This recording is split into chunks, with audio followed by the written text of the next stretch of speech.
ඉතින් යාළුවනේ මම අද යටනේ පටාට පන්සලට ගම වතුවා අද එකතු කරන්න මගේම යාළුවෙක් ඉන්නේ.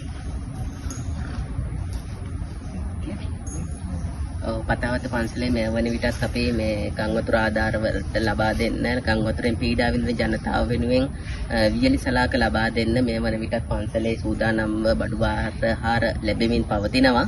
ඉතින් පුළුවන් හැමෝම අපිට වියලි සලාක පොල් හාල් කිරිපිටි සනීපාරක්ෂක ඒ වගේම පානීය ජල බෝතල් අපට ගෙනවිත් බාර දෙන්න. සවස් 5 වන තුරු අපි මේ වැඩසටහන පාතාවත් ශ්‍රී පුෂ්පකාරාම විහාරස්ථානයේදී පවත්වනවා. පන්සලේ විහාරාධිපති ස්වාමින් වහන්සේගේ අනුශාසනා උන්වහන්සේගේ ප්‍රධානත්වයෙන් මේ වැඩසටහන මේ මොහොතේ පන්සලේදී පැවැත්වෙනවා. ඉතින් පුළුවන් හැම කෙනාටම ගොඩක් බැති සිතින් පින් සිතින් ආරාධනා කරනවා අපිට උදව් පදව් කරන්න. අපි ගංවතුරෙන් අපේම පීඩා විඳින අපේම ජනතාවට බෙදා දීම සඳහා අපි මේම මොහොතත් තෙත් රැඳී සිටින්න පතාවත් විහාරස්ථානයේ. ඉතින් ඔබට ගොඩක් ආදරයෙන් ආරාධනා කරනවා අපිට උදව් පදව් කරන්න හැකි පමණින් බඩු බාරහාර ගෙනත් දෙන ලෙස.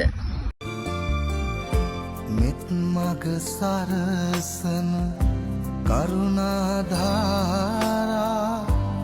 නිකසල කුසලට යොමු කොට පාදා